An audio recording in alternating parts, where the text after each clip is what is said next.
Sunday, courtroom clash. President Trump calls for a federal judge to be impeached after ruling against the administration's deportation efforts. I think at a certain point you have to start looking at what do you do when you have a rogue judge. I don't care what the judges think. I don't care what the left thinks. We're coming. The Chief Justice pushes back with a rare rebuke as questions grow about what happens if the administration defies a court order.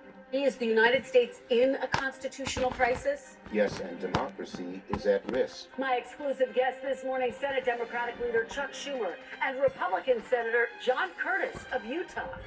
Plus, backlash. It's important for people to know, when it's time to go. Frustrations boil over inside the Democratic Party as the top Senate Democrat faces pressure to step aside. Are you feeling pressure to step down? And fast and furious. Elon Musk's budget-slashing efforts are fueling violent protests at Tesla dealerships and igniting more outrage at voter town halls. I support Elon Musk and the Department of Government Efficiency. Joining me for insight and analysis are NBC News senior Washington correspondent Hallie Jackson, NBC News White House correspondent Yamiche Alcindor, Adrian Elrod, former senior advisor to the Harris campaign, and Stephen Hayes, editor of The Dispatch. Welcome to Sunday. It's Meet the Press. From NBC News in Washington, the longest-running show in television history, this is Meet the Press with Kristen Welker. Good Sunday morning. President Trump's clash with the courts is growing as legal experts and lawmakers warn the country could be nearing a constitutional crisis. Last week, a federal judge temporarily blocked the Trump administration's use of an 18th century law known as the Alien Enemies Act to deport hundreds of alleged Venezuelan gang members to a prison in El Salvador. The judge ordered the deportation flights to turn around. That didn't happen, but the Trump administration denies defying the court's order. President Trump lashed out, calling for the judge to be impeached. We have very bad judges, and these are judges that shouldn't be allowed. I think at a certain point you have to start looking at what do you do when you have a rogue judge. The judge that we're talking about, you look at his other rulings, rulings unrelated, but having to do with me, he's a lunatic. Just hours after the president's social media post, Chief Justice John Roberts delivered a rare rebuke, writing, quote, "For more than 2 centuries, it has been established that impeachment is not an appropriate response to disagreement concerning a judicial decision. The normal appellate review process exists for that purpose." NBC News has tracked 37 rulings from federal judges that have at least temporarily blocked actions taken by President Trump. President Trump has insisted he would not defy a court order. Going forward, would you defy a court order? Because we all know that was out. I never did defy a court order. And you wouldn't in the future. No, you can't do that. However, we have bad judges. We have very bad judges. But then on Friday, the president left the door open. If there was a flight tonight full of accused gang members and somebody called and said, "Mr. President, I know that this is still being adjudicated, but we can get these guys down to El Salvador right now," would you say that that's okay? I would say that I'd have the Secretary of State handle it because I'm not really involved in that. But the concept of getting bad people, murderers, rapists, drug dealers, all of them, these are really some bad people out of our country. I ran on that. I won on that. What they should be asking, this judge, this radical left judge, he should be saying, why did Biden allow these criminals in our country? Exactly. Meanwhile, across the country, elected officials are feeling the heat from voters over Elon Musk's efforts to slash federal government agencies. We have sent you to Congress for decades. We expect you to follow through with what we Iowans really want our government to do and not to have a federal government that is being dismantled by this President Trump and Elon Musk. Yeah, Please stand up for what's right and do your jobs. After his election, then President-elect Trump told NBC News, quote, "We're not touching Social Security, but But now, after several comments from Elon Musk, Social Security is the biggest Ponzi scheme of all time. some of the president's allies on Wall Street, in corporate America, and in Congress are questioning whether the billionaire should continue to do so many media interviews. Four sources familiar with the matter tell NBC News. Trump allies have called and conveyed to Mr. Trump and the White House that Musk either has to be taken off air or needs to be more scripted. White House Press Secretary Caroline Leavitt responded, defending Musk and telling NBC News any American receiving Social Security benefits will continue to receive them. The sole mission of DOGE is to identify waste, fraud, and abuse only.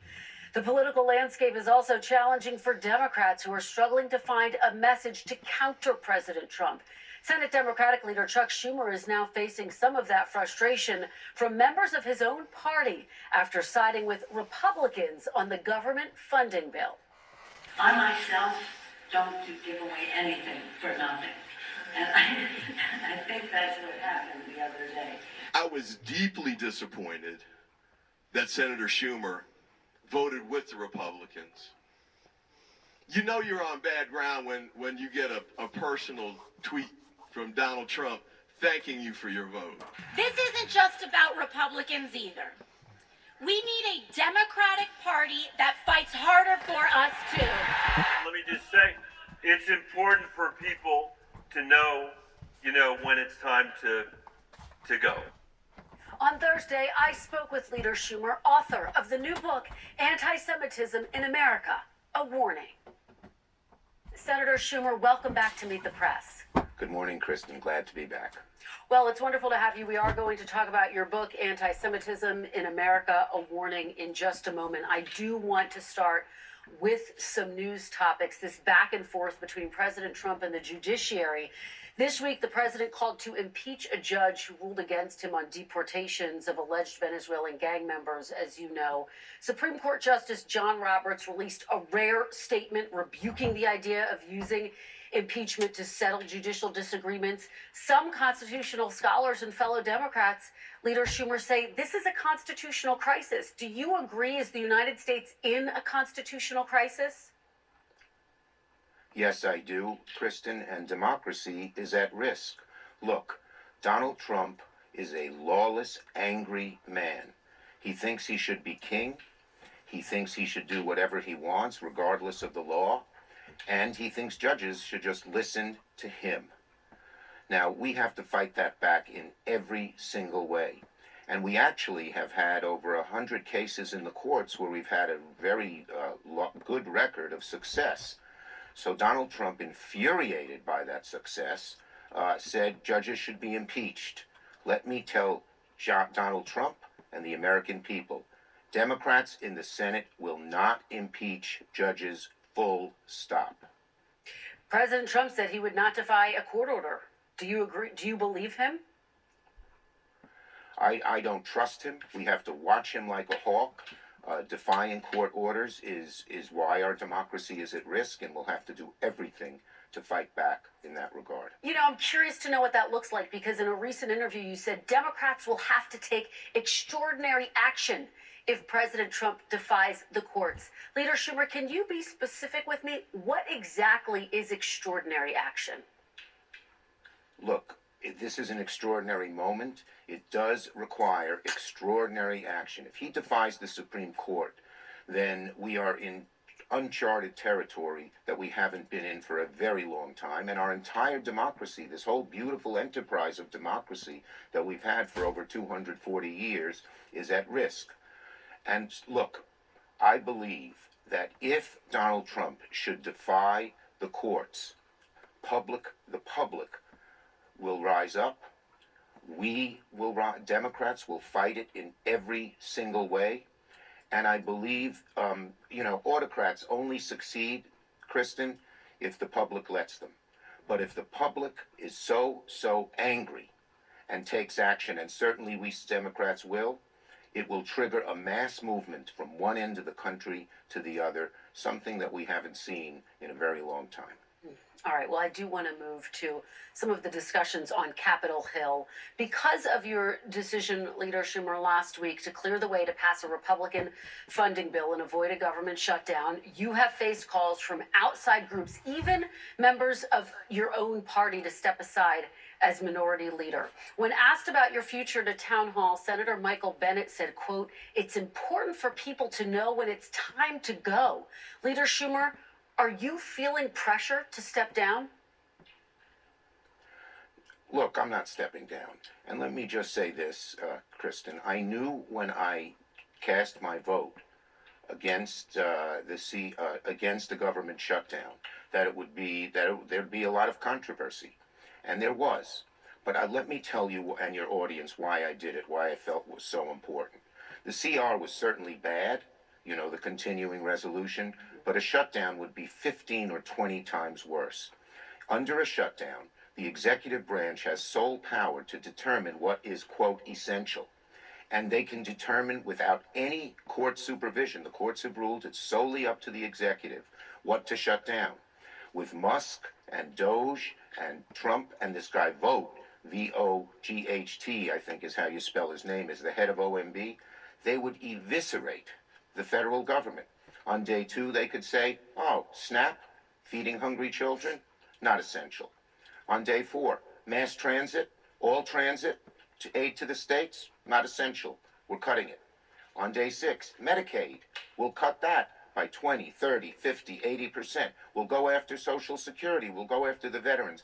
Their goal is to just eviscerate the federal government so they can give more tax cuts to their billionaire class over there. And so it would be devastating. And here's what makes one more thing. Here's what makes it worse. There's no off-ramp. Who determines how long the shutdown would last? Only those evil people at the top of the executive branch in the Trump administration. And one senator, Republican, told a Democratic senator, colleague of mine, and this guy is close, this Republican senator is close to the Doge Musk people, they would keep the government shut down for 6 months, 9 months, a year, till everyone was furloughed and gone and quit, and there'd be no way to stop it. So I thought that would be so devastating to the Republic and anger so many people that we actually went forward with a shutdown, which have even worse consequences than the CR. It was a vote of principle. Sometimes when you're a leader, you have to do things to avoid a real danger that might come down the curve. And I did it out of pure conviction as to what a leader should do and what the right thing for America and my party was. And to that point, I mean, some Democrats are saying they want leadership to show more fight in this moment. They think that's what's required. You were, of course, instrumental in urging President Biden to drop out of the 2024 race when he himself wasn't convinced. I've had conversations with Democrats, Leader Schumer, who say this moment feels very similar. Are you making the same mistake that President Biden did? No, absolutely not. I did this out of conviction. And look, in my caucus, we have a disagreement as to, some people voted one way, some people voted the other. But we've all agreed to respect each other because each side saw why the other side felt so strongly about it. And our caucus is united in fighting Donald Trump every step of the way. Our goal, our plan, which we're united on, is to make Donald Trump the quickest lame duck in modern history by showing how bad his policies are. He represents the oligarchs, as I said. He's hurting average people in every way. And we are, through oversight hearings, we're exposing what he's doing. Through the courts, which I mentioned, we've had some real success in. Through legislation, and through organizing in all the districts throughout the country. So that I believe that because the Republicans are already nervous, a lot of them said don't hold town hall meetings. I believe by 2026, the Republicans in the House and Senate will feel like they're rats on a sinking ship because we have so gone after Trump and all the horrible things he's doing, and they will know it, see it, hate it, and act on it. Let me ask you about something former House Speaker Nancy Pelosi said on Tuesday about your decision. She said, quote, "I myself don't give away anything for nothing, and I think that's what happened the other day." Do you acknowledge that Democrats didn't get anything in this fight, Leader Schumer? Well, what we got at the end of the day, is avoiding the horror of a shutdown. There was no leverage point that we could have asked for things. They just would have said no, and because they controlled, let's not forget, they control the House and Senate, they could force a vote, yes or no, on the CR without any additions. Patty Murray tried very hard to get them to add things, and they said no. And because of the rules of the Senate, they could force a vote, yes or no. It was a difficult vote. We talked about it in caucus a lot, and I voted because I thought, I say to people, when you're on that political mountain, the higher up you climb, the more fiercely the winds blow. And the only way you stop being blown off the mountain is your internal gyroscope. My internal gyroscope said, regardless of the fact that some people would not like it, which I knew, that I had to do the right thing for the country and for our party. Just very quickly, Leader Schumer, because I want to get to your book, I want to play a moment of you, a protest from last month, other Democrats protesting Elon Musk's Doge cuts. Take a look. I am going to stand with you in this fight, and we will win. We will win. We will win. We will win. Leader Schumer, what do you say to members of your own party who feel like that type of resistance is not meeting the enormity of this moment, this political fight that's required? Well, I said, that was one day and one line, and but we are fighting in every way, in the courts, in oversight, in legislation, in organizing, and we're united. Hakeem and I are united. Our caucuses are united in moving forward on that way. And I think if we fight, as I said, we can make Donald Trump the quickest lame duck in recent history. His Republican colleagues will want to abandon him and will do very, very well in the 2026 elections. All right, let's talk about your book. Again, Anti-Semitism in America, a warning. Leader Schumer, I read it. You talk about the rise of anti-Semitism here in the United States and globally, particularly after October 7th. I thought it was very notable that you talk about the fact that on a very personal level, you have received anti-Semitic attacks, including online. You even talk about the concern that you have that your grandson could one day find that hateful content. Do you ever personally feel afraid for you and your family, Leader Schumer? Well, I don't feel afraid for myself. I'm from Brooklyn, grew up in a tough neighborhood. What can I tell you? But I just worry about the effect, because once anti-Semitism is not rebutted, history has shown, 5,000 years of history, that it can metastasize into something even worse. It hasn't done that yet here, although there's been many terrible things, directly anti-Semitic things. A Jewish bakery, a stone is thrown through its window because, quote, it's a Zionist bakery. The leader of the Brooklyn Museum, who is Jewish, lives near my house. Her home, I believe, was smeared in red paint simply because she was Jewish. She had nothing to do with Israel. And I wrote this book. Can I explain a minute why I wrote this book? Please. I felt I had to do something. I gave speeches on the floor about anti-Semitism, but I had to do more. And here's why. We Jews, Jewish people in America, had what we call the Golden Medina, the Golden Age, from 1950 to 2000. First, all of America was advancing, my family from poor into the middle class, and so many others of every different ethnicity. But anti-Semitism actually just receded dramatically because the shadow of the Holocaust and the horrors of the Holocaust were hanging over America like a curtain. So Jews who wouldn't be allowed to live in certain neighborhoods were allowed. So Jews were admitted to different firms and professions which they were discriminated against in. And it was a great time. In 2000, it began to change. Whenever there's trouble, it begins to change. We had 9/11. You had all those conspiracy theories that the Jews knew about it and evacuated the towers. 2008, the financial crisis, the international Jewish conspiracy did it. But it really just jumped up dramatically and horribly after October 7th. So I'm writing this book, actually. I felt impelled to do it aimed at five audiences. One, my generation. Why are we going through this? And I wanted to show that I'm the highest Jewish elected official in America, is feeling the same kind of worry that they are. Second, to their children. Their children are basically the Jewish people's children, are pro-Israel, pro-Jewish, but they don't know the history of how Israel struggled, how the Jewish people struggled. Third, I'm aiming it at Christians of goodwill. They understand anti-Semitism is bad, but they sometimes say to themselves, hey, why are they making such a fuss over this?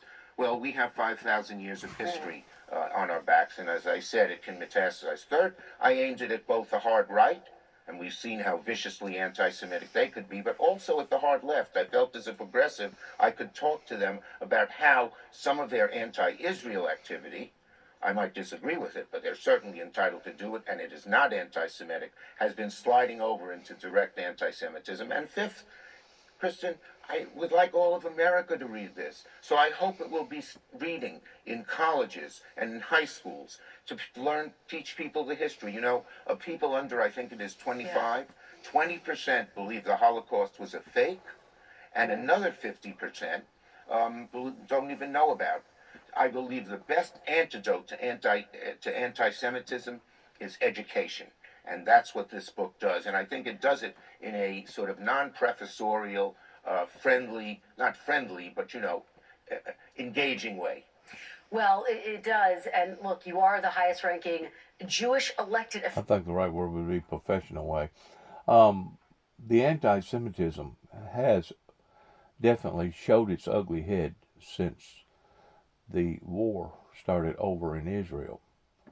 And it actually took me by surprise because of so many different colleges here in America and throughout the world was standing up basically against Israel and supporting Hamas. Where did that begin? That began in the colleges. That began in the universities towards these professors getting online and chit-chatting and talking. I personally think it began right here in Weakley County in UTM. Out of all the material that I put out, it was debated. It was controversial, and it was appalling that somebody such as myself, that had come out of nowhere, was now all of a sudden talking about Bible prophecy coming true out of not only the book of Revelations but also Daniel. And because of it, they wasn't necessarily opposed to me personally, but they was opposed to what I was representing, which was the Holy Eternal Father.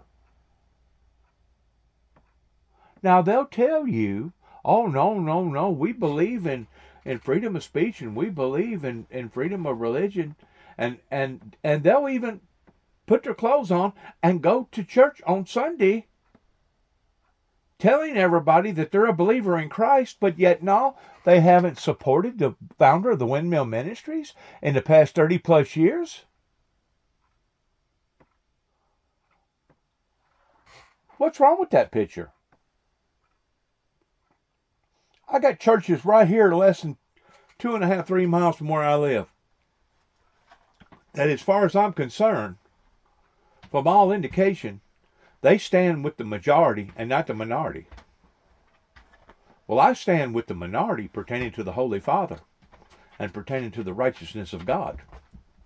And whenever you have a society, especially a Christian society, that's not willing to stand with you, you have to question what has happened to America.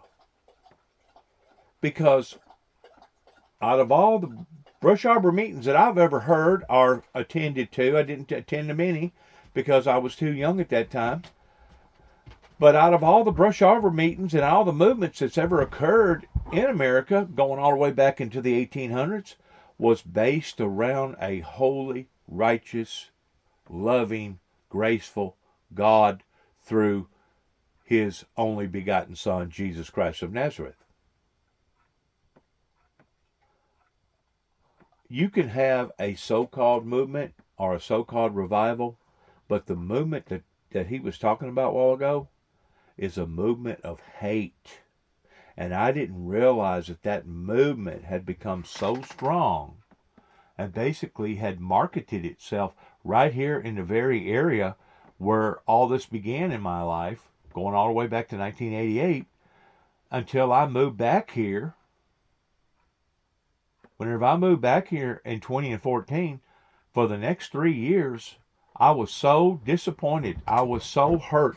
I was so appalled by the very people that had known me ever since I was knee-high to a grasshopper, that had strong relationships with my mother and had strong relationships with my dad, had strong relationships with my brothers.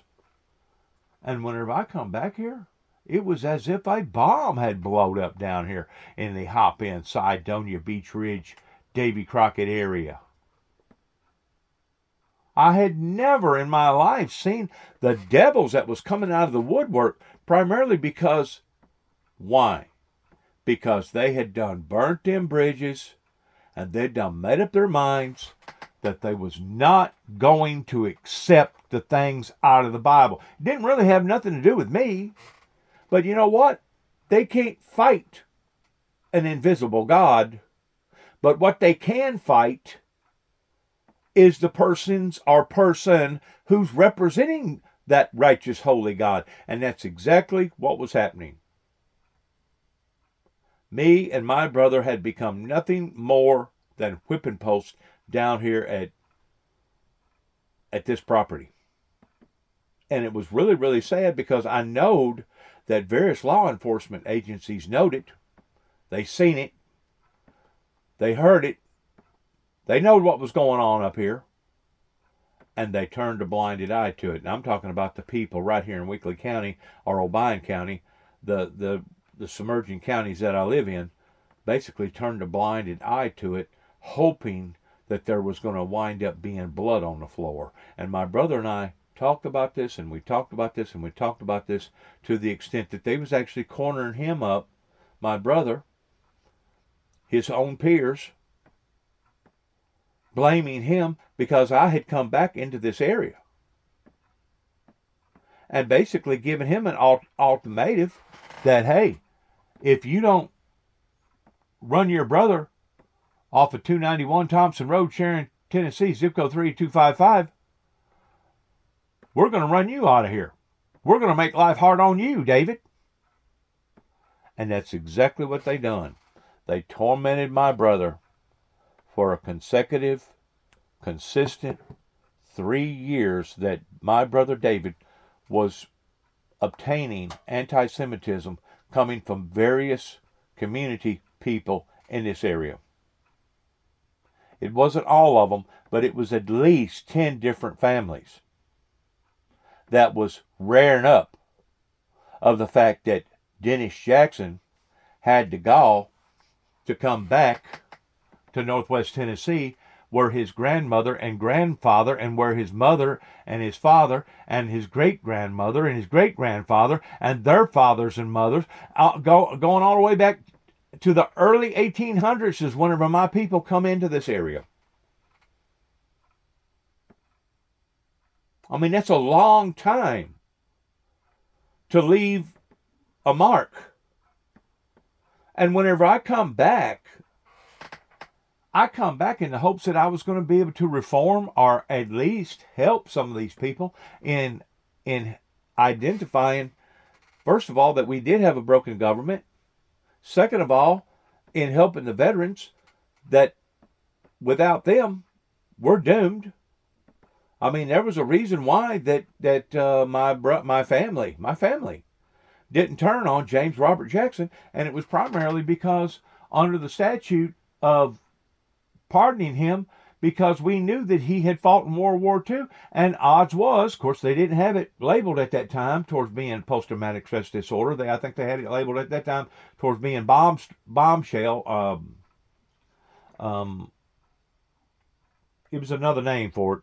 Basically, people that come out of the war that was frantic. And that's exactly what would happen to my dad whenever things started becoming unruly to the degree that he felt like that he was losing control. He would become frantic. And the next thing you know, he would come unhinged, and he's liable to freaking throw a freaking 2-pound sledgehammer at you. And if you didn't duck, it would have probably hit you and broken ribs and arms and everything else, but wound up with enough momentum that it wound up going plumb through a cinder block concrete place up in Cydonia that used to be a service station. The sad thing about what went on around here is that it was probably at least 30, maybe more, families in that era that knowed that my father was doing this openly. It wasn't just gossip in behind the four walls coming from the family. No. This was going on right out in daylight. And they remained quiet. They hushed their mouth, and they could have cared less, not only about James Robert Jackson, which was Kelmer's son. Kelmer was the son of Jeffrey James Jackson. That was a predominant figure in this area. And to think that these people treated us that way was bad.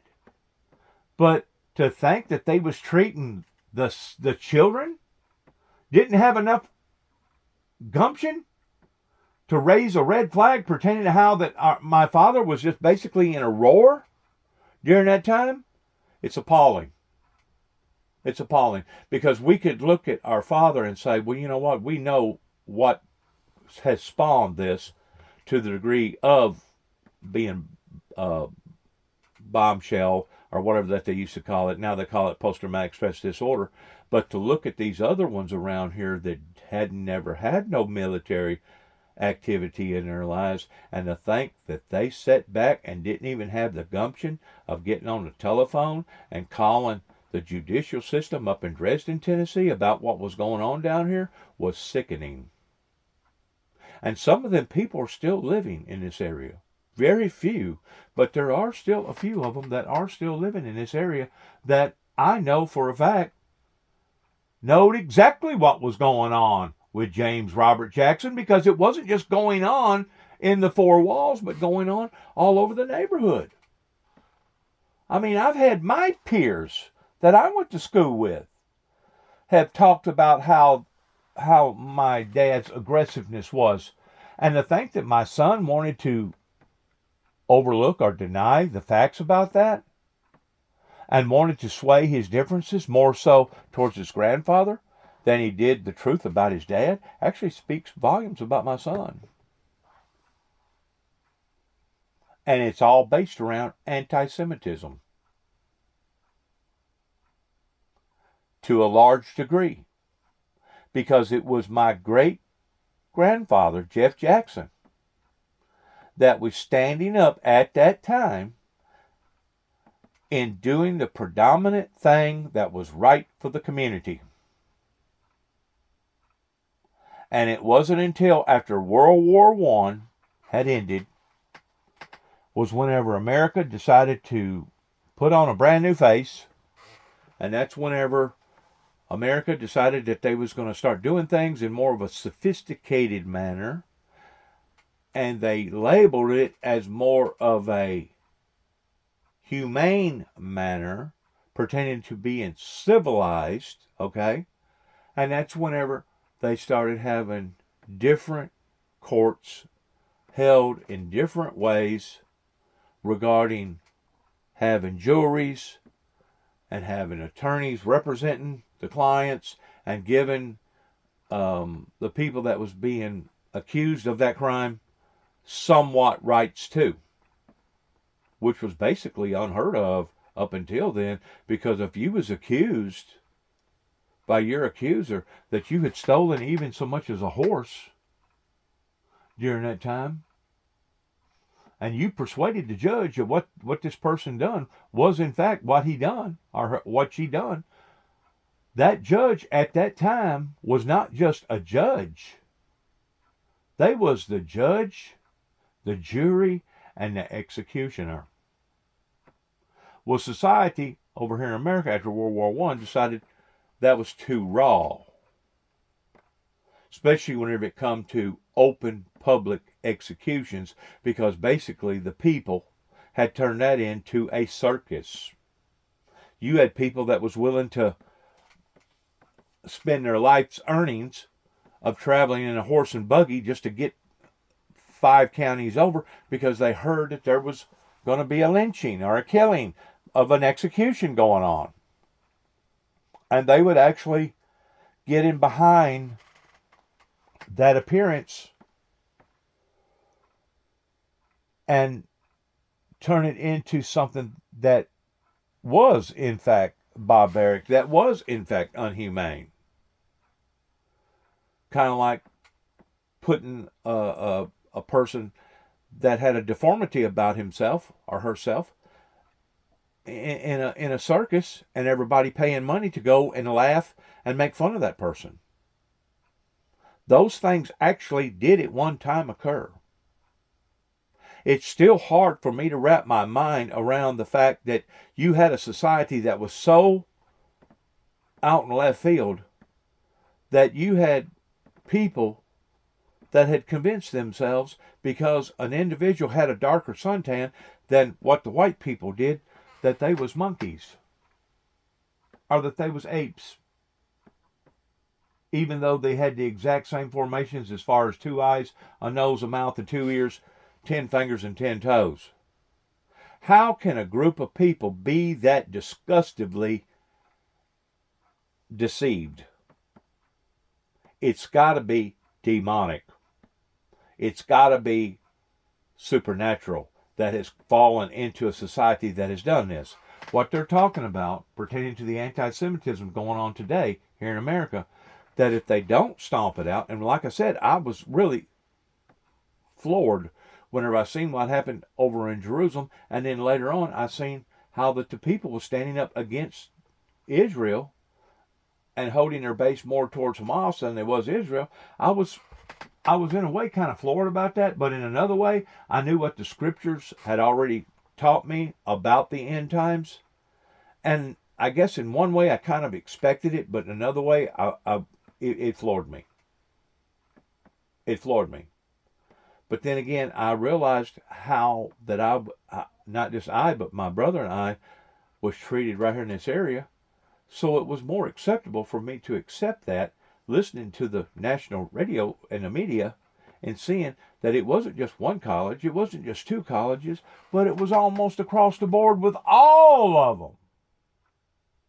Like I've said before in some of my other material, before Donald Trump come on to play, whenever he run for president the first time, it had gotten to the point with Obama's administration that people was getting in trouble by various community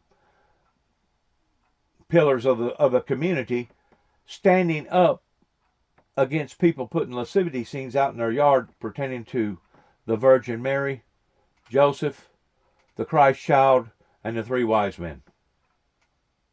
That's how bad anti-Semitism had become in America up until when Donald Trump run for president, and he made sure, even at the expense of going from Washington, D.C. to North Carolina whenever Billy Graham died, of making sure that he gave that man a respectful, proper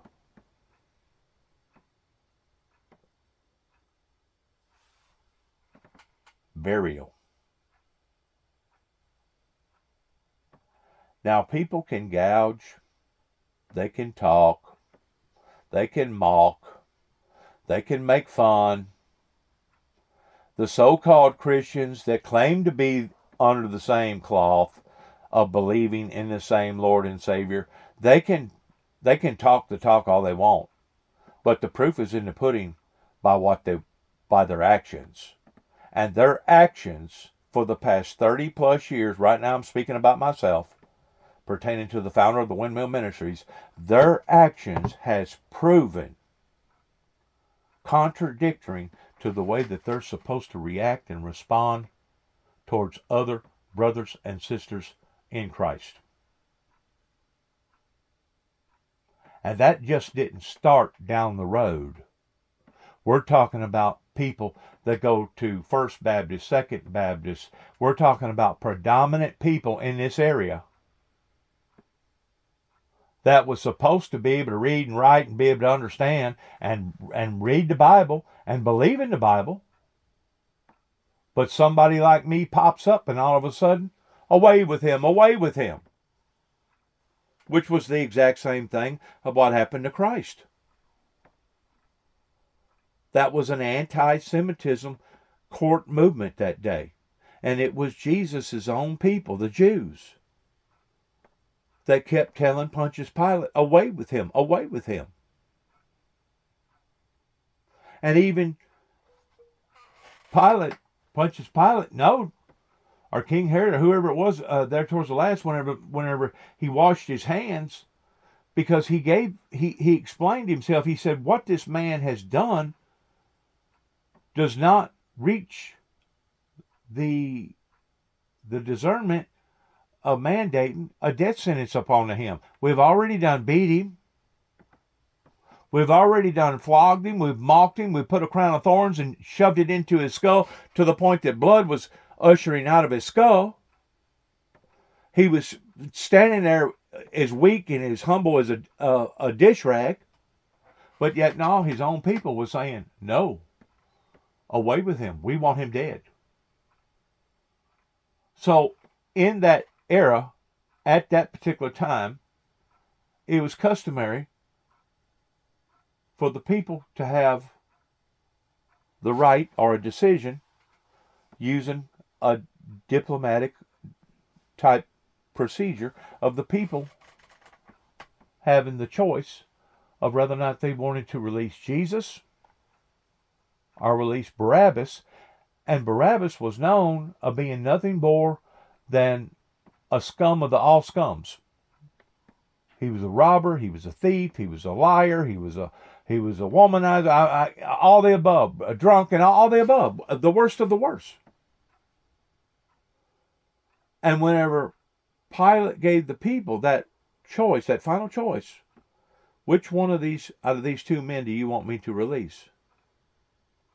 That's whenever Pilate realized, my God, I've explained to these people that there's no way that this man deserves to die, but they're still wanting him to die anyway. And that's whenever he went up and he washed his hands of the matter. He literally took his hands and put it into this dish of water and washed his hands. He said, I'm going to abide by our customaries. But he was also saying, just because I abide by the customaries doesn't mean that I abide by the decision of the customaries.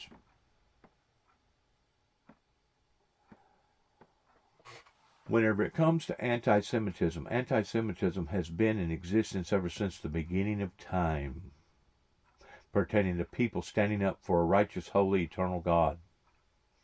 Now, if you want to be a drunk, if you want to be a womanizer, if you want to be a prostitute, if you want to be a liar, if you want to be a thief, if you want to be this and be that, odds are you're going to fit right in with the rest of the cliques that's doing the exact same thing.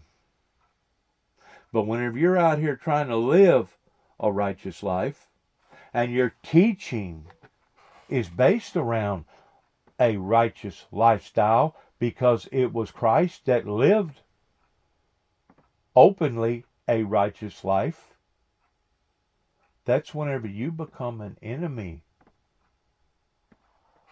at broad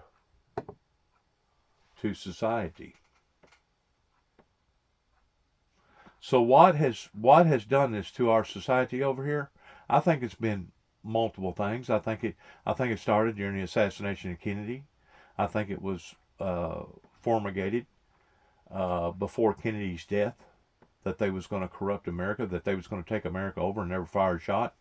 And I think it began with the Europeans towards bringing the Beatles over here. That's just my personal opinion. But then we started seeing our country backsliding and going backwards to the degree that somebody like Elvis Presley, which don't get me wrong, I think Elvis Presley was a very, very talented individual. I've listened to his songs. I've watched his movies. I didn't understand the quality that people seen in him whenever I was a teenager, but now I do, pertaining to his artistical form. But whenever he first stepped out onto the stage in the Ed Sullivan Show, they wouldn't show him from the waist down, but only from the waist up. Why was that? Because America at that time was still trying to hang on to the images of godliness and righteousness. At that time, it was still looked down upon if a woman got a divorce from a husband. At that time, it was still looked down upon if a woman got out here and flaunted herself openly in front of the community by not having proper clothing on. There was lots of things that was going on in our countryside that was based around a righteous lifestyle.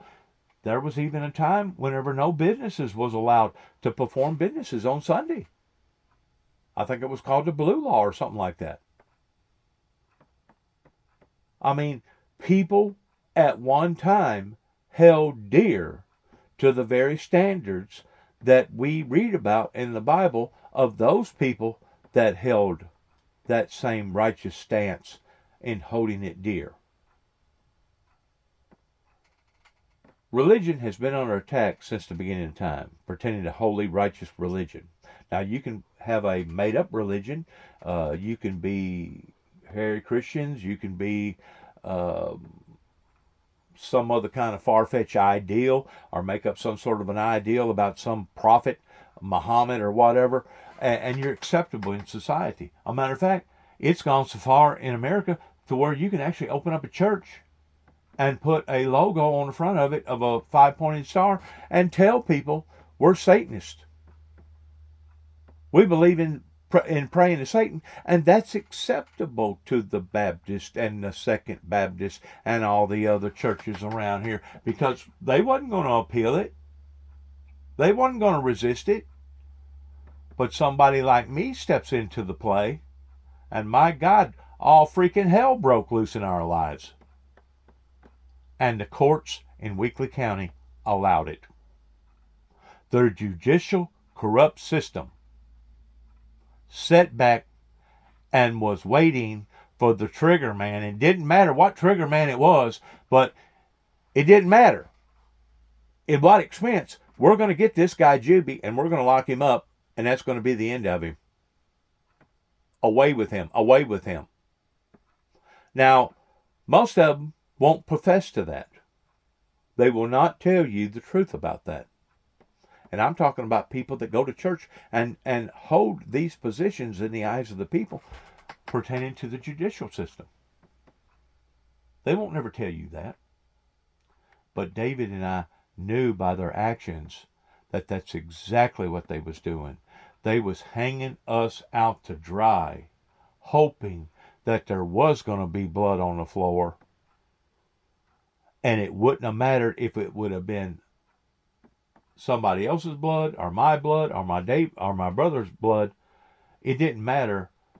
They just wanted us out of the picture in Northwest Tennessee, to the degree that they took out the wrong person. They took out my brother.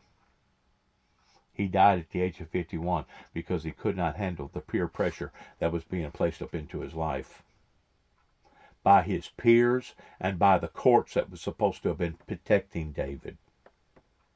We're talking about a group of people that was raised up in an area, and my brother David, other than living in Paducah, Kentucky, going to school for a while, he tried a course in college for a while, but as far as I know, my brother David has always lived right here in Northwest Tennessee. He's bounced back and forth from Obion County to Weakley County, and Weakley County to Obion County, but he is basically a true blue Tennessean, though he was born up north. We don't have control over where we come from, but David never abandoned this area. And to be treated that way, knowing that we had judicial blood in our family that went back into the late early 1900s, it was appalling to him. It was appalling to him, not counting the fact that living out here on these dark roads, David knowed that various people knowed his work schedule, and he questioned and was living on eggshells almost every day whenever he'd get off work along about 1:30, 2 o'clock at night, or 3 o'clock, whatever time it was that he'd come home, that they was going to ambush him. David had all kinds of guns, kept them loaded ordinarily, but whenever all that shit broke out down here in northwest Tennessee for 3 consecutive years, David didn't know how to take all that. David knew that he was under attack. And we sat and we talked about it. Not once, not twice, but many a times. Because they wanted David basically to abandon ship if he didn't have the nerve in kicking his brother off the very foundation that his brother was raised up on, that they wanted him to abandon ship. And David said, the only way that I'm leaving this property is in a body bag. And that's exactly what happened to David Jeffrey Jackson, that died at the age of 51, that could not handle the pressures being put upon to him by his peers. Now those that hear this knows who they are, regardless whether they work under the pretense of a judicial system or they're just a common, everyday civilian out here. They know exactly who they are and who was aware of what was going on down here and wasn't aiming to raise not one finger in response to it. Similar towards what happened whenever we was children growing up in this area. Even though they knowed what was going on with the family was wrong and the children was being abused, not one of them didn't even have the audacity of calling the police and being discreet about it and saying, look, don't mention my name that I made this telephone call, but there's a problem down there at Route 1 Sharon, Tennessee that you need to go down there and tend to.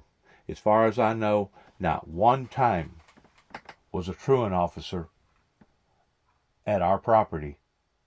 Not one time did the sheriff come down here that I know of during the time that we was being raised up in this area regarding child abuse. Not one time. And then whenever they did finally come, whenever my mother got bold enough to divorce my dad, or right before she divorced my dad, at this time I was already on my own at the age of 16. I got with her and we went to Martin and we went to whatever it was over there that was being associated with the state government pertaining to the abuse center or whatever it was, kind of pretense of the welfare system, and explained what was going on. And that individual listened to us and said, all right, I want to give you a visit. Well, he drove out to the property. He drove out to the property and caught it just in the nick of time whenever my dad was exploding. He was becoming enraged because some little something didn't go his way. Once more, part of that post-traumatic stress disorder problem that we was dealing with all our lives, that we basically wasn't excusing, but we was being forgiven about it because we didn't kill him. Though we talked about it. Oh, did we ever talk about assassinating our own dad while he was in the bed sleeping? But our mother kept telling us that we never would get away with it if we did. So the feelings was there. We just didn't activate it, and the reason why we didn't activate it is because we knowed that the United States military had released a monster on us. Our own government had released a monster on us, and we was going to have to deal with it whether or not we liked it or not. But anyways, whenever the counselor come out here and realized what was going on, within a matter of about 2 minutes, he got back in his automobile, shut the door, and we never seen hide or hair of any other agency that was concerned about our family. And whenever that occurred was in the late 70s. That was either in 78 or 79, somewhere. I think it was in 78. It was before I fell off the 4-story building. So it was either 77 or 78 is whenever that occurred. Now I'm telling you the facts. Now whether or not you want to believe the facts will be up to you. The people in Alamo Baptist Church, the people in First Baptist over here in Cydonia, or all these other churches around here, they can continue to frown and raise an eyebrow about Dennis Jackson exposing the truth, not only about himself, not only about his family, not only about his God, but about the community. They can raise their eyebrows all they want, and they can continue to give me the cold shoulder all they want, but it's not going to disappear the facts. Especially with the judicial system of those that was supposed to have been put in place to protect and failed and did not do their jobs. I couldn't tell you the amount of times that my brother or I made contact with the sheriff's department in Dresden, Tennessee, and they would come out here, sometimes with 2 cars, sometimes with 3, and I have seen as many as 5 or 6 out here. And this went on for 3 consecutive solid years while we was hiring attorneys and going to court and couldn't get nothing done towards calming these people down. You talk about anti-Semitism. Both of us, just as well have painted a red circle on our backs because we had become a target. A target that the judicial systems in Northwest Tennessee was permitting. And if the truth be known, they was actually hoping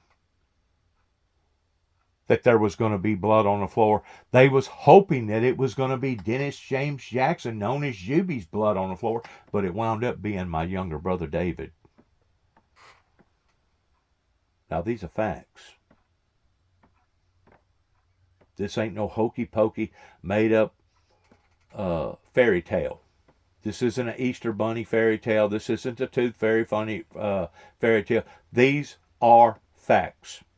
And these people, as shameful and as cowardly as they may become or have been, they can do whatever they want to do in hiding behind the truth, but one day that truth is going to slap them up right in front of the face whenever they die one day and they stand in front of their maker. Just like whenever I die, I have to stand in front of my maker. I wouldn't be able to sleep good at night knowing the things that has occurred in the name of righteousness and not reveal the whole truth.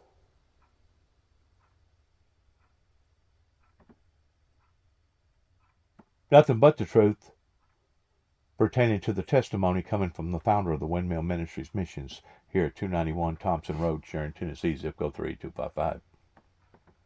Much less be able to stand and look at people like my granddaughter that's soon to be 2 years old and say, well, honey, I done my very best. Or ignore her and say, well, we didn't know nothing about that, and just lie. Well, anybody can lie.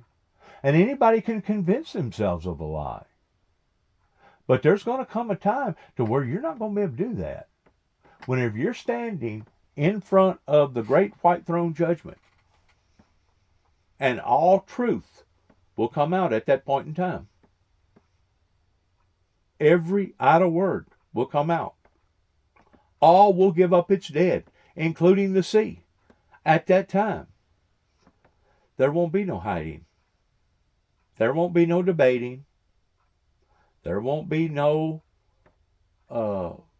slick, sly, swift of the magical hands towards thinking that you're going to be able to get out of something, because you're not. And this includes the courts in Weakley County. This includes the judicial system in Martin, Tennessee, Greenfield, Tennessee, Kenton, Tennessee, Obion County, Tennessee. of anti-Semitism.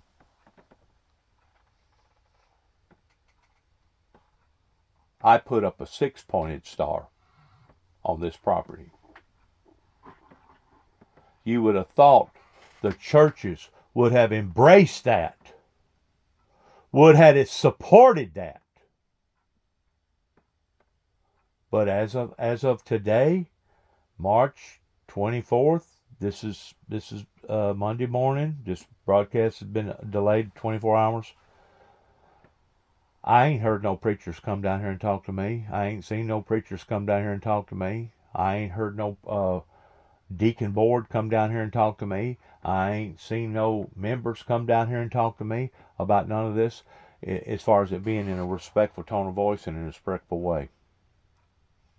This is the year 2025. I come back to Northwest Tennessee in 2014. I've now been here for over 10 years.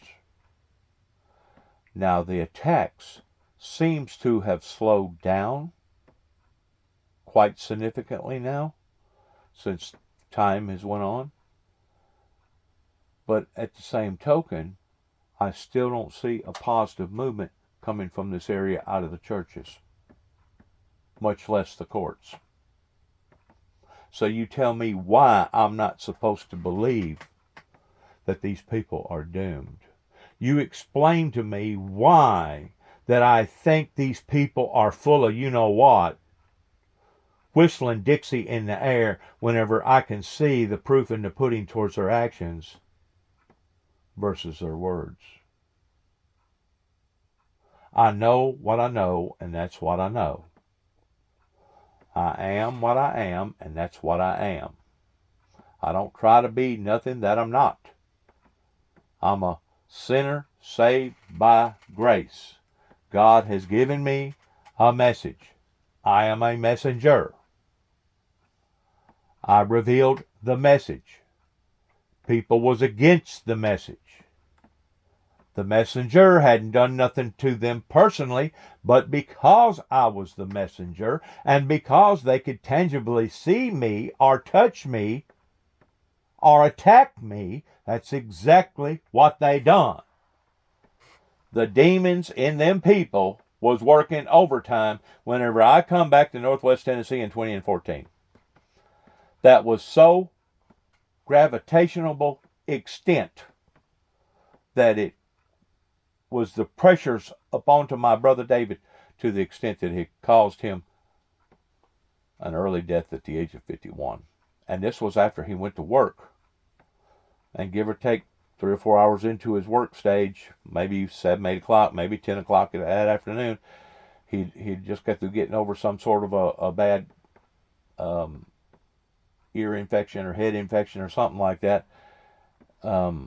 His boss man told him, hit the road. You're too sick to be out here on the floor. And actually recommended for David to go to the hospital that night.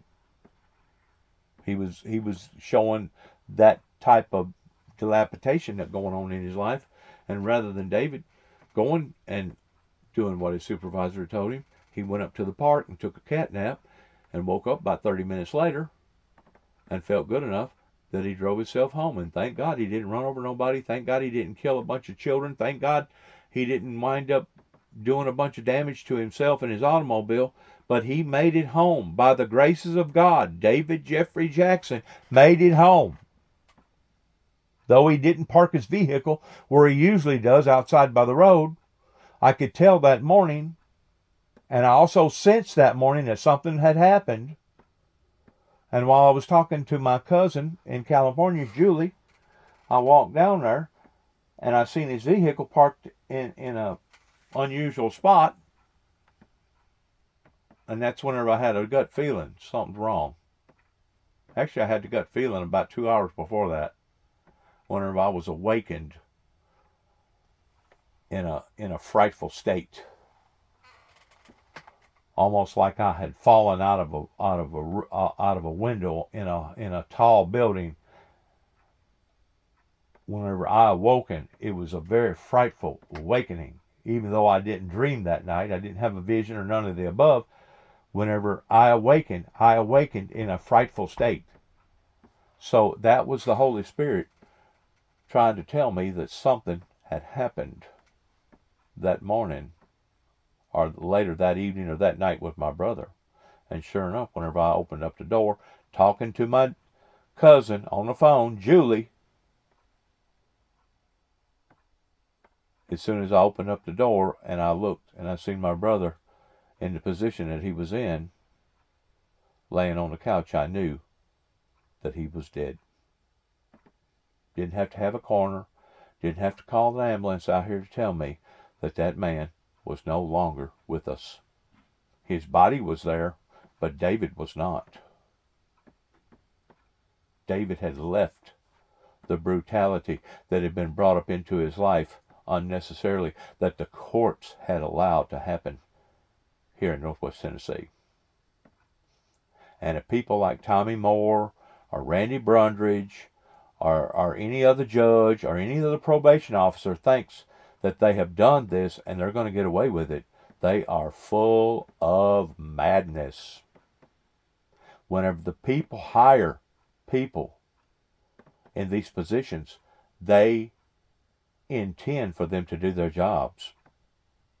And if they don't, they will be held to the highest standard of the law. And if it's not this law of their own law, which we know is a corrupt law system down here pertaining to the broken system, they will be held according to God's laws. Now that I can promise. Just like I'll be held to those same laws. Just like all these other people that come out of the woodwork that was opposed towards me moving back to Northwest Tennessee, but put the pressures on my younger brother. They'll be held. They'll be held accountable to those actions.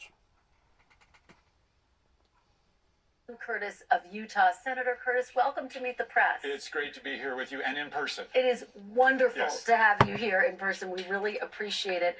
I do want to start off by talking about this back and forth between President Trump and the judiciary. He said the federal judge who disagreed with him on his deportation order should be impeached. The Chief Justice of the Supreme Court, John Roberts, made an uncharacteristic comment saying, quote, impeachment is not an appropriate response to a judicial decision. Do you believe this judge should be impeached, Senator? Well, it's not. I agree with what they're talking about. It's not. But what we're running into is the people that's supposed to be in charge of the judges pertaining to their conduct. If they're not going to do their jobs properly pertaining to the state, basically starts at the governor's seat and it works its way down through every county. But if those people ain't going to keep their own people in check, then is whenever you have somebody like Donald Trump that is recommending for a judge like that in what he said and what he went about doing, that he was off the rail, that he should be impeached. And you know what? I agree. I agree. Because that judge, even though he was a federal judge, had nobody opened up a case basically allowing for him to use his appearances as a professional judge in giving out any type of recommendation or order. And he done that up onto his own. He basically opened up his mouth and inserted his foot in it. You see, there's a different status bar pertaining to officials than it is non-officials. People such as myself, that's a civilian, okay, even though I've been a subservient for God, is basically being a subservient for the people in a religious type form pertaining to spirituality. Even though my recommendations are higher than what you consider the average citizen, it's still not on the level of the authorities. The authorities is on a completely different bar. And what they say and what they do and how they live and what they believe in will be scrutinized by the people, because it's the people that put them in those positions. And you really can't blame the people, because it's the people basically that's signing their check every time they get a check every week or every month or every 2 weeks, however way that they're getting their money. That's the reason why that they have to reveal on the books towards how much money they're actually making. But whenever they're corrupt, they'll make shady deals in making money underneath the table that ain't nobody supposed to talk about. I can't prove it, but I'm pretty sure that those underhanded deals that I'm talking about went on right here in Weakley County and Obion County, and I know for a fact that it did whenever I was a teenager towards my cousin that had a lot of money because of a construction accident. Whenever one of his sons or daughters would get in trouble, he'd go throw them a bunch of cash and he'd go away. He'd go away. If that's what our judicial justice system is turned into, towards the person with the bigger pocketbook can get away with the big crimes versus those that don't have a pocketbook can't get away with even a little crime, if that's what justice is, I'll kiss your tail and give you 30 minutes to draw up a crowd. But I'm going to tell you how bad it's gotten in America. It's gotten so bad in America to where if you even so much as step on a wooden nickel and you're a born-again Christian and your light is shining towards being a representative of a righteous, holy God, they're going to come after you if they can. They're going to make up things on you. Or they're going to deliberately drop the ball in setting you up to where you had to basically do what you had to do because they wasn't doing their jobs. That way they could bury you anyways. It's a form of trickery, but it's corrupt trickery that God only knows how many people in America has been victimized because they was of the wrong cloth, even though those judges went to church on Sunday mornings. Even though those counselors and those prosecuting attorneys and all them other people went to church on Sunday morning. They're supposed to believe in the same God, but they turned. I'm telling you, they turned on the true righteousness of God that began either in the late 50s or the 60s.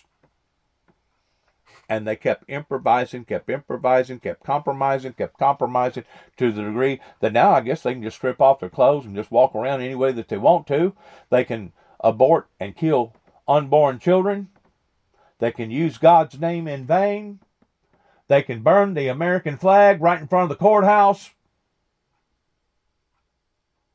They can do all sorts of things in America that would not even begin to have been tolerable during my great-grandfather's era in the late 1800s, early 1900s, up until he died long about 1952 or 1950 something is whenever he died.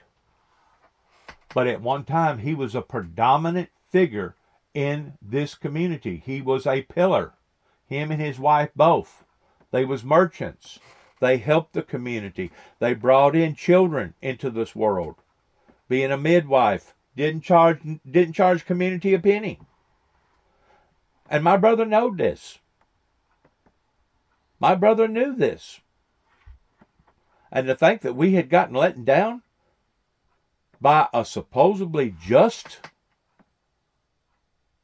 judicial system was appalling to him. It was appalling to me, and it's appalling to anybody out there that has similar type roots to think that our own system has become so corrupt, basically has sold us all downstream. Proof is in the pudding, folks. You need to come out of your haze or come out of your la-la land that you're in, and you need to come down here in the real world of what's actually occurring in real people's lives in America. Like I said, you can pretend all you want. You can believe in the tooth fairy if that's what you want to believe in. But one day there's going to come a time realization is going to set in with you. And it may not be in this lifetime.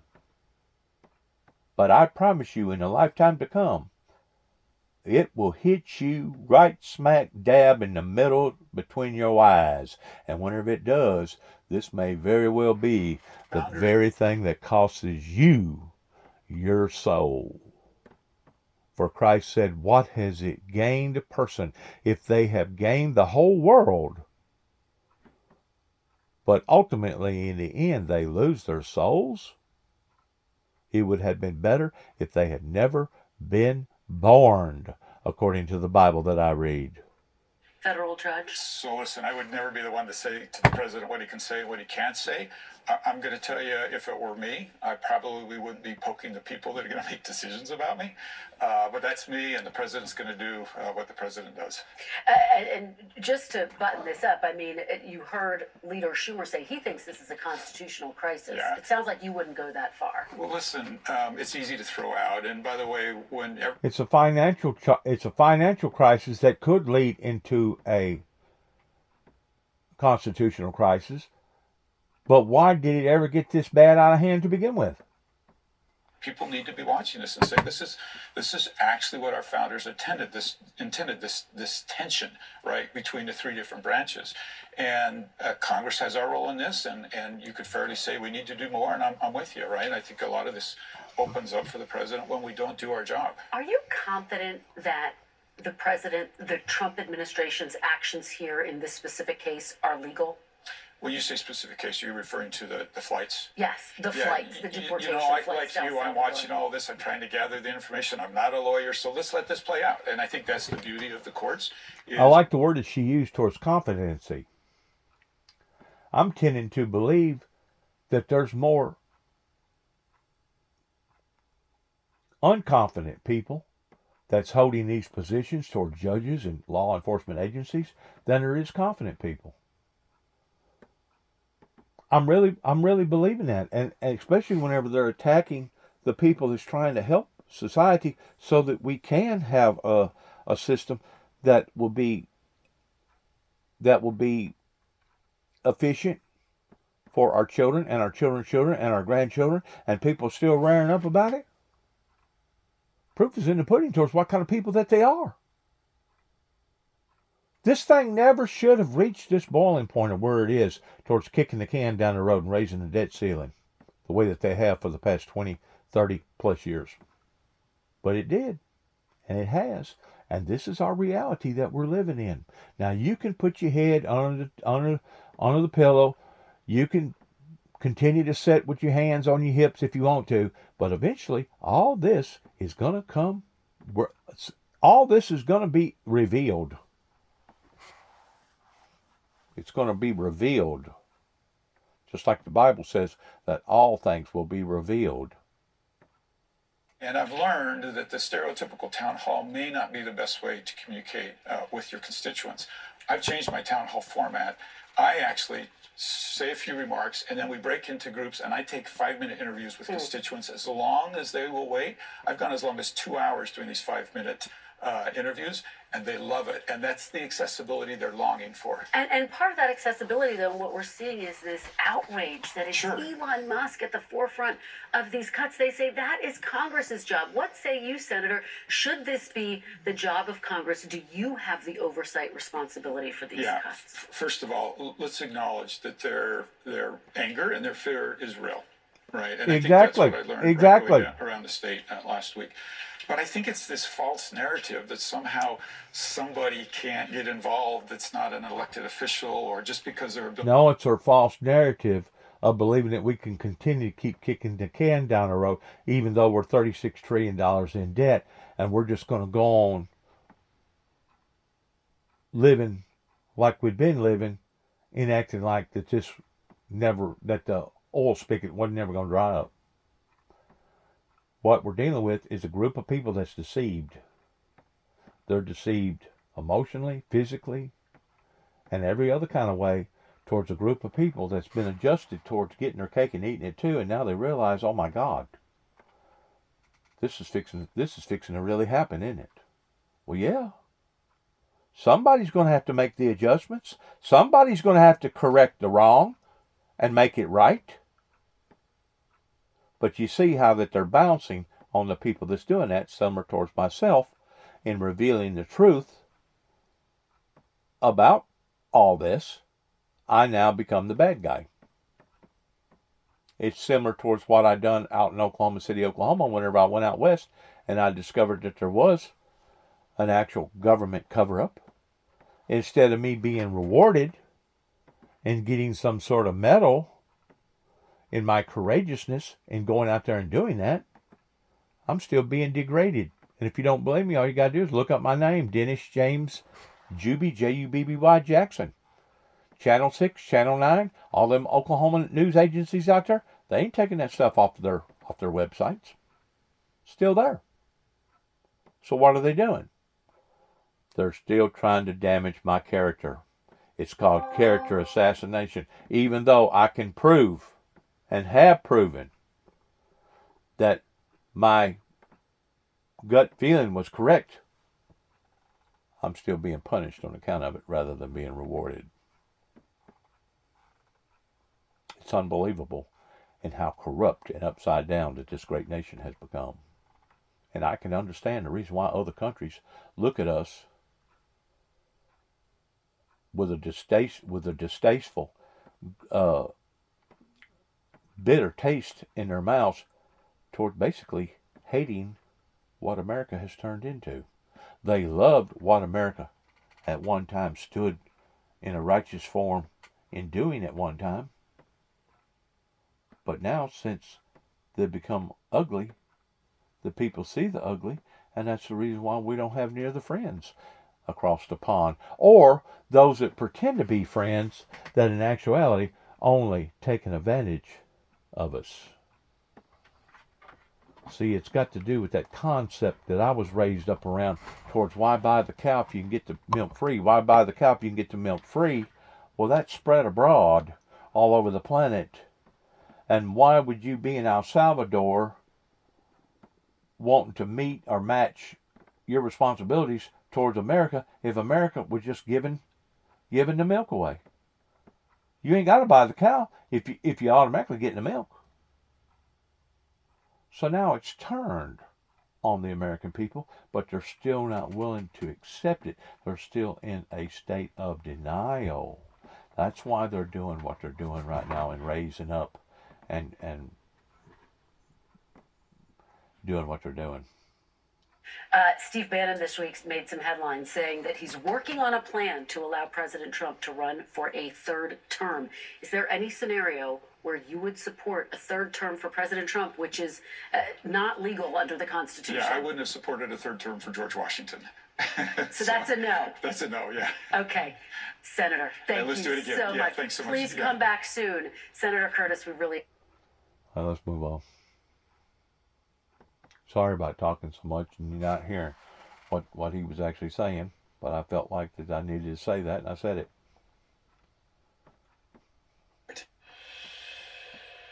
Welcome back. The panel is here. NBC News senior Washington correspondent Hallie Jackson, anchor of the Sunday edition of NBC Nightly News. NBC News White House correspondent Yamiche Alcindor. Adrian Elrod, former senior advisor and spokesperson for the Harris campaign. And Stephen Hayes, editor and... Just want to clarify that this is Monday morning. This is a delayed recording here, about 24 hours or a little longer, pertaining to what we're talking about this morning. That they was actually talking about yesterday morning. Is the president really try to test the bounds of executive authority? How do you see it? What are sources say? He's been pushing. It was interesting to me to hear Senator Curtis say, if it were me, I wouldn't be like poking the bear quite so much. I will tell you that based on my conversations with sources outside the White House but close to the president, I heard something very interesting. I think he ain't poking the bear enough myself. And you know what? I'm not the only one that feels this way. I'm talking to people around in the area. They've looked at this. They've made their own assessment about all this. And a lot of them will agree with my stance. Instead of not poking the bear, I think people like Donald Trump need to continue to keep poking the bear. Matter of fact, I think they need to poke the bear a little bit longer and a little bit harder in telling these people that you have not been adequate in the eyes of the American people. Of course, it's up to the people to stand up and make these people accountable to the people. And if they're not going to do their jobs in being good moral citizens, well, there's these judges and these senators and all these other corrupt law enforcement agencies are going to continue to do what they've been doing towards basically picking and choosing with their cronies towards who they're going to protect and who they're not going to protect, who they're going to attack and who they're not going to attack, who they're going to let get away with murder, almost, versus somebody barely stepping on a wooden nickel, and now we're going to throw your ass in jail, and that's where you're going to remain the rest of your life. If people can't see this, they just don't want to see it. Especially whenever you have people such as Donald Trump and other people that's explaining what's going on, and the people still don't want to listen. They're still taking their fingers and poking it up in their ears. Well, you're dealing with a doomed society at that point in time. You're dealing with a group of people that's been totally deceived. They've been bamboozled. And they don't want to listen and right their wrongs. Just like I've said, I ain't seen no official from Alamo Baptist Church come down here and talk to me, or deacon party, or even their membership party, per se. Same way with First Baptist Church up here in Sidonia. I ain't seen nobody come down here and actually formally want to talk to me about any of this. Why? Because they're guilty. And they're ashamed. They started out with pride. Now shame has entered into their hearts. And now they realize that they was wrong. The whole time they was trying to demonize the godly man. And the whole time they was the ones that was the demons. Same way with pertaining to what happened in the crucifixion of Christ. With the rabbis and the priests and all them other people. They had Christ put to death that didn't deserve to die. Now, you don't think that those same people that was involved in that they're not going to be held accountable in the hereafter life? Better wake up. Fact check. The Constitution does delineate, obviously, these three branches of government. The judiciary has a role, but there is a really strong, I think, push to try to fight back. In other words, don't expect these attacks to go away anytime soon coming from President Trump. It is something that he really deeply is aggrieved by. So, Yamiche, what Hallie's saying is fascinating. Could be a little bit of a preview of the fight that we could see this week as we continue to watch what happens in the courts. That's right. And I think what Hallie said is right in that President Trump feels like this is a lane that he's having success in, that he can keep attacking the courts and that he has a sort of political wind at his back to do this. I also have been talking to some Democrats about the language here. And it's interesting to hear Senator Schumer, Leader Schumer, talk about a constitutional crisis. There are some Democrats who, of course, agree with him and are really worried by these attacks. You think of the Chief Justice of the Supreme Court saying in that extraordinary statement that the right way to do this is through the appellate process and not through impeaching judges. But I also have been talking to some Democrats, younger Democrats, who are worried that if Democrats are saying it's a constitutional crisis, how can you put your faith in them whenever they're just as corrupt as the ones below them? Other way that is even worse than what they're seeing now, that this language could become a little too hard to navigate, and that there wouldn't be language to ratchet it up. Yeah, Adrian, what about that point? Could this language around constitutional crisis be getting ahead of the curve and basically giving away some key cards too early in the fight? Well, exactly, and I think Yamiche is exactly right. I think we have to be very careful when we use this type of language. You could certainly make the argument, especially when Trump defied the courts on the movement of illegal aliens. You can make the argument that he is defying the courts, and that could lead us into a constitutional crisis. But I don't think that we're there yet, and I think we have to be extremely careful how we use this language. But if we get to that point, we need to see Senate Republicans stepping up. We need to see CEOs in America stepping up. It needs to be an all-hands-on-deck moment. We are just at the very beginning of this presidency for the second term. we just have to be very careful in terms of how we message it. It's a really fascinating divide that we're seeing because Leader Schumer clearly wanted to lean into that. Stephen, how far do you think this president... It ain't fascinating, it's startling. There's a difference in being fascinated over something and it being startling. The reason why it's startling is because now the people are realizing just exactly what has went on. Whenever you're looking at $36 trillion indebtedness, it's startling. And it's not startling because of Elon Musk or Donald Trump. It's startling that the people have allowed it to go this long without a correction. That's the startling part about it. And that's the sort of things that people are also worried about. Hallie, you and I covered the first Trump administration, and these relationships are so fascinating. How do you see this moment playing out with Trump and Musk, where Musk's approval ratings continue to drop? Right. And one of the questions that I've just candidly been asking many of my sources is it interesting to you that the president hasn't soured on Elon Musk, right? Because we've seen that in the past when it comes to folks who maybe, quote unquote, fly a little too close to the sun as far as get inside the White House or near the White House. See, that's what the people want. The people want a division between Musk and Trump. That way, they'll become ununified. Right now, they see them unified, and they see that they're working in harmony with the same momentum and the same motives in what they're trying to do. And there's no doubt, I've made mention of this before, I think some of this needs to be re-examined, the way that they went in and basically shoved it down people's throats. But on the other level, I can see where the people actually deserve this. They got it coming. Because they was the ones that allowed it to become this tainted for this long a time. By kicking the can down the road. Nobody paying attention to what the hell was going on. Putting it on autopilot. Cruise control. Thinking, just because we hired these people, they're going to do the right and proper thing. Right? Really? Is that what you think? You're awful naive if that's what you think.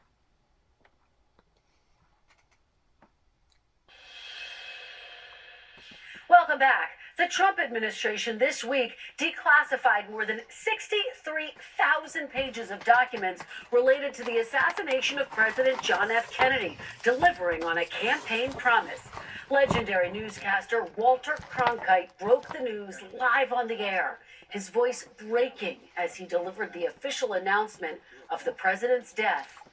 35 years later, Cronkite joined Meet the Press to reflect on that unforgettable day. That continuity was the most impressive thing about the assassination, other than the tragedy of it, to most governments around the world. I heard many times since then, even lately, that many people feel that this is the strongest feature of the American government, is our smooth transition at a time of great crisis. You realize at the moment we didn't know what the plot was, perhaps, behind the death of the president. We didn't know whether that plot would be carried out against the vice president as well. We didn't know whether there's some revolutionary force that we hadn't even dreamed of that was about to come out of the woodwork, as it were. And it was a really remarkable thing, that smooth transition. When we come back, as the Democrats struggle to find a message to push back against Trump, former President Joe Biden says he wants to step back in to help his party. More with the panel next. Stay with us. I'm kind of let down by this agency here, this news agency, because they didn't elaborate no more than what they did, other than Walter Cronkite. They didn't tell us nothing about the facts. They just got to explain to us their worries at that time, towards wondering if it was just the president on the hit list, or the vice president, or the whole administration on the hit list, which that's understandable.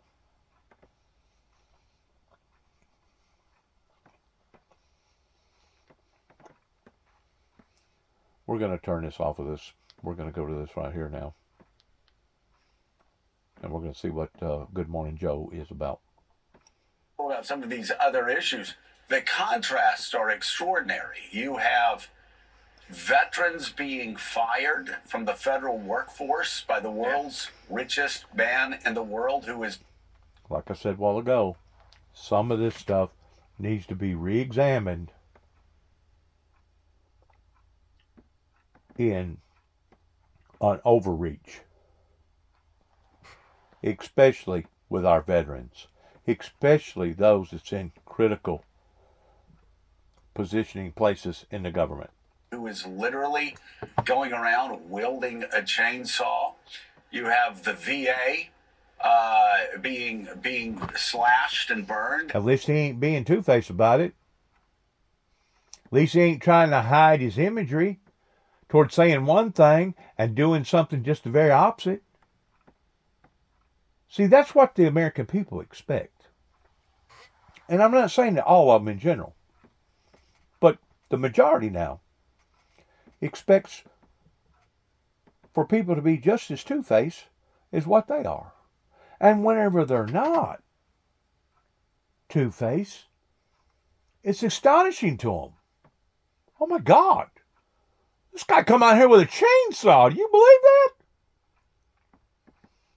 At least he's not being two-faced about it. He's not trying to hide it. Not trying to disguise it. As far as cuts go there. Let's move on here on this channel. See what's going on here.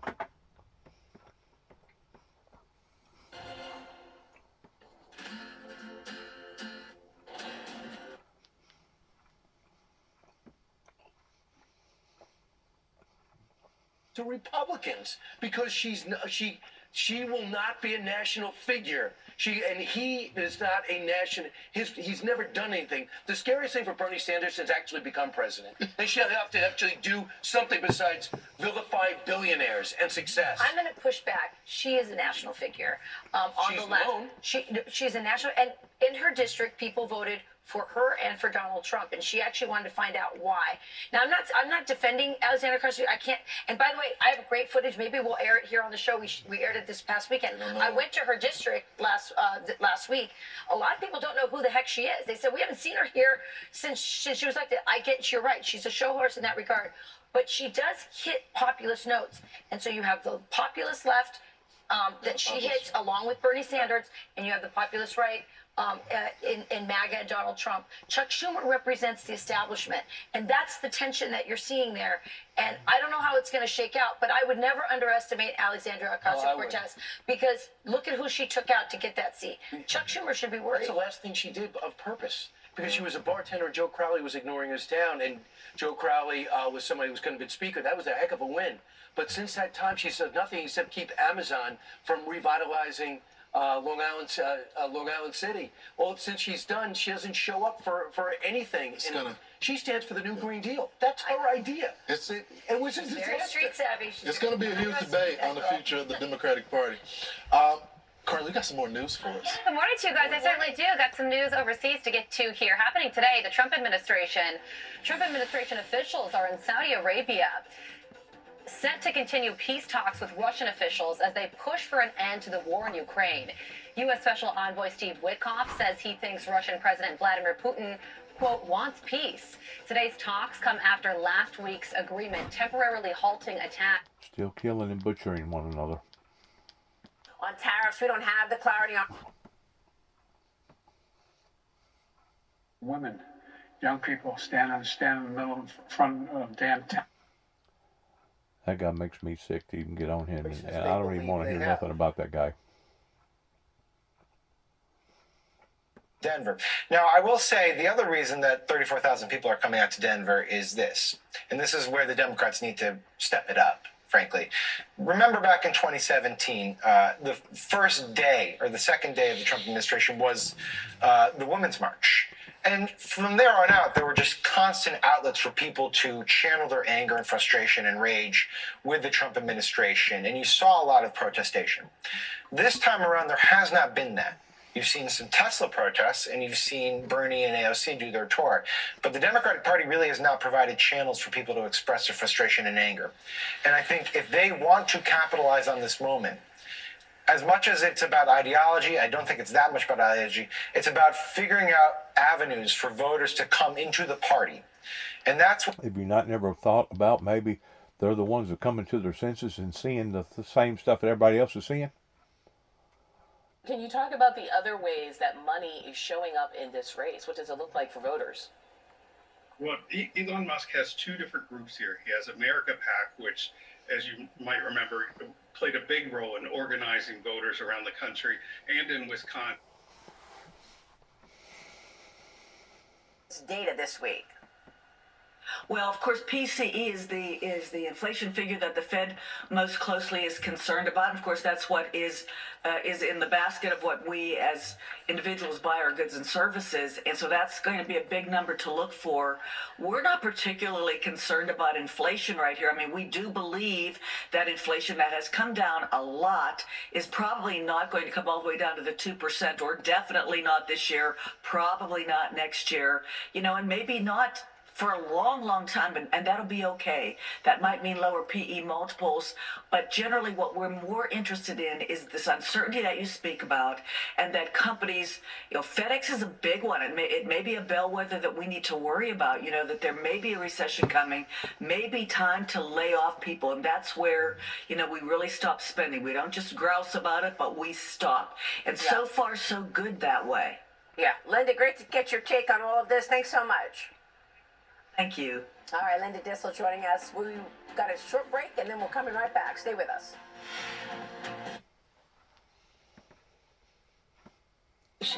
Now there's Blink NutriTears. It works differently than drops.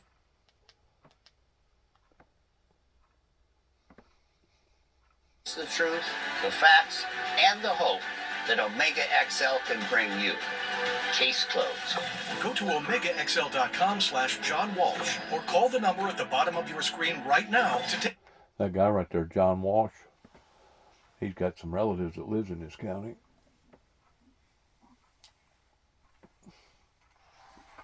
That actually are in the same type of career that what he's in. Good luck to all of us. God bless America. God bless our troops. And God bless our endeavors towards which way we go from this moment on. Because I can foresee things getting worse before they get better. I hate to say that, but it's the truth. Heaven help us all, and shalom.